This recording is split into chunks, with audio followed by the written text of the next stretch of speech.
Oke, halo semuanya, kembali lagi di Freddy Hanif ya. Kali ini kita mau bahas Hilux yang ada di garasi Gubernur. Ya, ini Hilux yang tampilannya ganteng ya. Jadi sebelum ini itu bentuknya seperti ini. Grillnya agak aneh. Nah, di varian non facelift ya, sekarang mukanya mirip Fortuner dan jadi ganteng sekali. Gue seneng ngeliat lampunya, ngeliat grillnya, bempernya. Itu jadi kelihatannya proper banget dan bagus ya. Jadi Hilux ini dia punya mesin diesel 2KD tapi belum VNT, yang biasa aja kayak Innova. Udah turbo dan dia transmisinya manual. Belum ada yang matic ya. Nanti katanya kalau yang Rangga ada yang varian maticnya. Dan ini kebetulan tahunnya 2014, kilometer sekitar 170 ribuan. Kalau kalian tertarik bisa langsung ke garasi Gubernur karena harga terjangkau. Nggak nyampe 150 juta udah bisa bawa pulang Hilux keren kayak gini. Dan mobil ini juga ada beberapa yang nggak standar. Kayak misalkan kalian lihat bannya. Ini paketnya pakai Bridgestone yang dweller loh. Ini ban yang biasa dipakai Pajero atau Fortuner. Sama peleknya udah diganti sama R16. Jadi kelihatannya jadi lebih wah ya, lebih keren. Dan dia punya ground clearance yang tinggi. Belakangnya juga, kalau dari sini nih ya, dari depan ke belakang, gue suka desainnya nggak kelihatan kayak mobil Niaga yang biasanya tuh desain bodinya tuh agak-agak gimana gitu ya. Ini kelihatan ganteng. Karena Hilux ini ada yang double cabin dan ada yang single cabin. Ini kebetulan yang single cabin, makanya kelihatannya pendek ya. Sama bentuk belakangnya, ini juga ganteng. Nah, seperti ini kurang lebih bentuk belakangnya. Nah, cuman karena di single cabin, dia nggak ada bumper belakangnya. Jadi cuma karet begini doang, langsung ke body. Ada lampunya masih sama persis, nggak pakai LED-LED-an ya. Ada lampu sen, lampu mundurnya di sini. Sama buat bukanya, itu bukanya lucu nih dia nih. Nah. Oke, nah jadi buat cara ngebukanya itu, dia tuh pengaitnya di dalam gitu. Jadi bukanya agak beda sama pickup-pickup yang lain. Dan dia belum three way ya, jadi bisa dibukanya belakang doang. Yang kanan kirinya nggak bisa dibuka, sama dia bukan yang flatbed. Artinya kalau flatbed itu biasanya dia cuma lurus doang. Nggak ada tongkrongan lagi nih, ada jendolan buat bannya. Karena emang dia bannya gede ya, makanya harus ada tongolan seperti ini biar nggak mentok sama si baknya. Dan kita dapat bagian sini nih, apa ya bilangnya ya, kalau kemarin waktu bengkel titanium katanya apa nih, mahkota ya, apa sih? Ya pokoknya begitulah, ada beginiannya, jadi buat kita mau nali-nali apa segala macamnya ada. Dan kalau misalkan menurut kalian nali-nalinya masih kurang gitu ya, di sepanjang bodi itu ada tempat buat ngaitin nih, 1, 2, 3, 4. Dan waktu itu gue di Instagram pernah pakai mobil ini buat berenang. Jadi kita kasih terpal, kita kasih air, jadi kolam renang buat anak-anak sekeluarga kita di sini. Bisa loh. Ya. Kita naikin lagi. Dan kemarin mobil ini kita pakai buat, jadi ini ya, mobil dagangannya garasi. Copot lagi. Nah, di sini juga ada pengait ya. Dan kalau misalnya kita mau copot gampang, tinggal buka di sini. Kalau dibuka nanti bisa sampai bawah banget. Kita pasang lagi. Oke, sekarang kita tutup. Kalau udah ditutup, tinggal diginin doang, sangkutin, udah, kunci dia. Oh, ini salah nih. Ini harus dimasukin dulu ke sini, baru kita tutup. Nah, kita dorong ke dalam, baru kita tutup. Jadi dia tuh gampang gitu, nggak berat ya. Nah, udah nih, kuat banget dia. Ada tulisannya Hilux lagi di sini. Dan yang gue suka dari Hilux ini, dia pakai belakangnya per daun ya. Harusnya kan secara logika pakai per daun tuh pasti keras banget ya. Tapi pas kita pakai, ternyata nggak sekeras itu. Masih tergolong nyaman. Tapi memang kalau misalkan kita mau lebih banyak lagi payloadnya, waktu itu gue ke Merapi dibawain banyak banget sayur sama Ustadz Salim ya, sampai ke atas sini ya.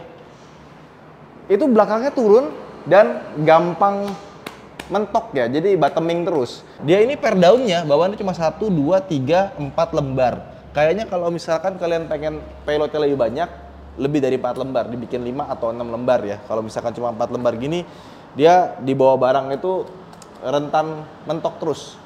Nah, dan gak cuma mentok terus, ketika bawa barang yang banyak karena dia turun belakangnya, itu lampu depan jadi dongak ke atas karena belakangnya begini gitu kan. Jadi kalau misalkan kalian pakai Hilux ini adalah mobil yang nyaman buat kalian sambil kerja, sambil bisa pakai harian, atau kalian mau kerja bawa yang jauh. Misalkan kalian kontraktor gitu ya, mau bawa barang sendiri ke proyek gitu kan, dari mana ke mana.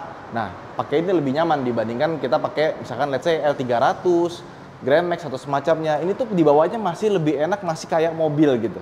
Dan jadi kalau kita masuk ke dalamnya, ini bener-bener standar ting-ting ya. Jadi kalau kita masuk ke dalamnya, mobil itu nggak ada sesuatu yang fancy ya. Kayak misalkan power window juga nggak ada. Central lock pun juga nggak ada. Jadi kalau ngunci masih satu-satu tuh, nggak bisa langsung dua sekaligus. Setirnya dia masih pakai poliuretan seperti ini ya, karet. Nggak ada kulit-kulitan, nggak ada tombol-tombol di setir. Cuma klaksonnya diganti nih, suara jadi berwibawa. Nah, lampu nggak ada auto-autoan gitu kan. Wiper juga gini-gini aja. Speedometer dia nggak ada tachometernya sayangnya. Jadi meskipun tampilannya mirip kayak Innova atau Fortuner, tapi ternyata dia cuma ada temperatur sebelah kiri sama di sebelah kanan ada indikator bahan bakarnya. Jadi bener-bener standar. Di sebelah kanan sini nggak ada tombol apa-apa. Ini ada fog lampnya tambahan sendiri, aslinya nggak ada. Terus lihat sini juga udah nggak ada bahan-bahan yang empuk. Tapi emang Fortuner yang generasi juga nggak ada empuknya sih. Tapi di sini fabriknya ada. Kalau yang Fortuner ini sama sekali nggak ada fabriknya sama sekali. Terus yang nyebelin ya, di sini tuh ada tempat buat cup holder, tapi nggak ada, cuma kotak doang. Kalau di Fortuner ada tuh. Dan ini bentuknya ya, ini dashboard sama persis sama dashboardnya Fortuner. Jadi Hilux sama Fortuner itu emang sama persis, dan muka depannya itu bisa diganti sama Fortuner kalau kalian pengen modifikasi ya. Tapi ya tetap aja namanya juga barang nomor 2-nya gitu kan. Ya kita nggak dapet kayak panel-panel kayu hitam di bagian sini. AC digital juga nggak ada. Tapi ini AC-nya lengkap kayak Innova tipe G ya, yang versi ini ya. Ada buat ngatur udara kabin sama luar. Ada AC-nya, buat ke kaki juga ada. Terus di sini ada lubang buat naruh barang. Di sini dia pakai head unit single din. Seingat gua dia itu nggak ada head unitnya ya. Jadi ini ditambahin sendiri. Udah bisa iPod direct. Tapi dia belum ada Bluetooth-nya ya. Jadi cuma gini aja. Kalau CD ada yang masih pakai nggak sih? Tapi untungnya ini mobil punya SRS airbag. Jadi airbagnya dari kanan sama di sebelah kiri. Udah gitu, kursinya yang gue suka dari mobil itu biasanya kalau mobil-mobil kayak gini kan kursinya nggak enak ya, ya kan? Tapi ini kursinya enak. Meskipun dia cuma bisa diatur sliding ya, sama recline aja. Tapi ya tetap aja nggak bisa banyak-banyak karena mentok. Dan kalau misalkan kita tinggi gitu ya, sliding itu bisa jauh tuh. Jauh banget, gue sampai buat kopling aja nggak bisa nginjek sampai ini ya. Mungkin kalau tingginya 177 bisa kali. Sama transmisinya, ini tempatnya juga naruhnya pas. Ada rem tangan di bagian sini ya kan. Setirnya dia sudah tilt steering tapi belum teleskopik. Di sini ada laci yang cukup besar ya. Lagi-lagi di sini tidak ada cup holdernya, cuma pajangan doang. Dan kursi sebelah kirinya dia dibuat lebih panjang biar bisa duduk bertiga. Tapi gua nggak menyarankan karena nggak aman ya. Nah di sini juga kita dapat sunshade ya. Ada kacanya malah di sebelah kiri. Terus juga bahannya ini yang bagian sini tuh udah bener cuma kayak bahan karet gitu ya. Yang sebelah sini tuh ada bludrunya dong. Wih, ada mewah-mewahnya dikit. Sama di sini ada tuh kaca spionnya bisa day and night. Lumayan nih. Udah cuma itu doang yang lumayan. Sisanya sih ya sangat basic ya, sebagaimana mobil-mobil pickup pada umumnya. Tombol-tombol sini juga kosong, semuanya kosong. Di sini ada lighter gitu kan, transmisinya juga nggak ada plastik-plastik apa-apa. Jadi bener-bener standar ting-ting. Dan belakangnya ini juga bisa dijadiin tempat naruh barang ya. Di sini ada dongkrak, ada toolkit dan kawan-kawan, semuanya ada di sini. Ya kalau buat driver dia tuh bisa diatur, tapi sayangnya buat penumpang sini itu nggak bisa dimaju mundurin, cuma bisa dimajuin sebelah sini doang buat akses ke bagian belakang. Tuh ada tali dan kawan-kawan ya. Nah ini nih aslinya tutupnya kayak gini nih. Nah, sama dia ada jamnya ya. Jadi ya mirip-mirip lah kayak Innova tipe G. Nah ini nggak mungkin orang duduk setegak gini ya. Oke. Wih, asik ya 2 kali ya. Ini kalau kalian mau bikin cumi-cumi darat pakai ini bisa banget karena mesinnya sama. Dan kalau kalian suka modif-modif yang lebih ini lagi ya, misalkan kalian pengen punya Hilux tapi matic gitu ya, cari aja limbahannya. Ini tinggal ganti transmisi segala macamnya, udah bisa jadi matic. Jadi sebenarnya mobil ini bisa jadi mobil yang bahan banget. Dan kenapa gue bilang tadi ini mobil bisa dipakai buat harian ya, karena ketika kita pakai jalan biasa, even tanpa ada barang di belakang, ini mobil tuh suspensinya menurut gue masih tergolong nyaman ya. untuk sebuah pickup, dalam tanda kutip untuk sebuah pickup. Tapi kalau untuk sebuah mobil biasa gitu ya, tahu sendiri kan Fortuner yang tipe ini kan menurut gua kerasnya yang udah pakai apa namanya? Yang udah pakai per keong aja Fortuner tuh menurut gua generasi ini keras. Nah, tapi ketika masuk menjadi pickup baru kerasa ternyata pas jadi pickup ini mobil jadinya nyaman gitu. Jadi emang sasis IMV-nya Toyota, Innova, Fortuner, Hilux gitu ya. Emang dibikin basisnya itu sebenarnya buat Hilux duluan gitu. Buat mobil barang duluan. Baru bisa menjadi mobil keluarga, bisa jadi Fortuner. Ya kurang lebih kayak gitu. Dan ketika gua pakai mobil ini bener-bener gua pakai sambil dijual kan di garasi ya. Kita pakai buat ke Merapi, kita pakai buat warawiri, bahkan partner gua di garasi Gubernur aja, dia pakai ini sama istrinya buat jalan-jalan. Kebayang kalau misalkan kayak L300 atau Grand Max itu kan rasanya ya kayak bawa pickup banget gitu. Kalau ini enggak, ini rasanya proper-proper aja. Paling ini, kalau kita bawa barang, ya nggak usah banyak-banyak, itu mobil tuh malah lebih enak lagi dibanding kita nggak bawa barang. Karena kerasa pas kita lewat jalan-jalan yang kurang bagus, kecepatan 60-80 tuh belakangnya tuh kayak ada lompat-lompat sedikit gitu loh, kayak ngegripnya kurang gitu, kayak agak twing-twing.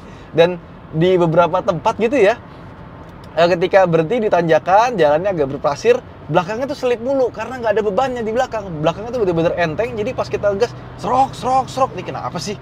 Nggak enak banget. Jadi emang beda sama mobil-mobil kayak Fortuner atau Innova yang punya bodi belakang, yang ini tuh bener-bener harus dikasih barang baru dia lebih enak lagi gitu. Nah, tapi ya udah, ketika kita nggak bawa barang gitu ya, pedal-pedal feel-nya enak untuk sebuah pick up gitu ya. Kita nggak ngomongin Fortuner ya, maksudnya untuk pick up gitu. Jadi dibandinginnya sama Fortuner lagi kan. Ini pedalnya enak, koplingnya enak, transmisinya enak gitu. Padahal kilometer 177.000, gua pernah bawa mobil-mobil bak lain kayak misalkan Grand Max, Carry atau semacamnya. Itu walaupun kilometernya lebih rendah, tetap lebih enak Hilux yang kilometer hampir 200.000 sih kalau menurut gua ya. Getaran mesinnya pun juga masih halus, karena gua mungkin kebayangnya mobil pickup tuh L300 kali, L-Sapec. Jadi ketika masuk ini tetap masih ada getarannya, tetap masih ada suara dieselnya. Peredaman kabinnya juga so-so, tapi untuk sebuah pickup ya udah nggak banyak komplain. Jadinya happy gitu.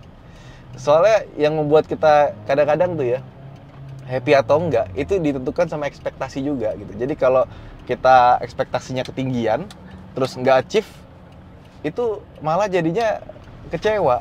Tapi kalau ekspektasi kita rendah terus kita mendapatkan sesuatu yang lebih dari ekspektasi kita, itu rasanya jadi happy gitu lagi, jadi seneng.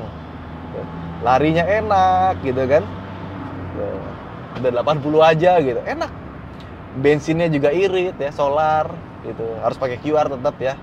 Sama tetap mobil kayak gini harus pakai kir ya. Dan ini mobil-mobil kayak gini ya, sebenarnya tuh harusnya dapat KPI 1% ya, dapat relaksasi pajak ya. Karena kalau di Thailand itu kenapa mobil-mobil kayak gini laku gitu ya? Dia tuh yang laku tuh bukan Grand Max atau semacamnya, tapi Hilux, D-Max, terus Ford Ranger, tapi yang single cabin. Kenapa? Karena dipakai buat UMKM. Jadi buat keluarga bisa, tapi buat bawa barang-barang gitu, misalkan dia punya toko, dia punya restoran kecil-kecilan. Nah, buat warawiri bawa barang pasti kan, daripada sewa-sewa mendingan beli mobil kayak gini aja gitu. Makanya kalau di Indonesia yang double cabin tuh pasti tinggi-tinggi gitu kan, ngejip gitu. Di sana tuh double cabin pendek biasa aja gitu, karena emang diperuntukkan buat bawa barang tapi bisa dipakai buat bawa keluarga juga.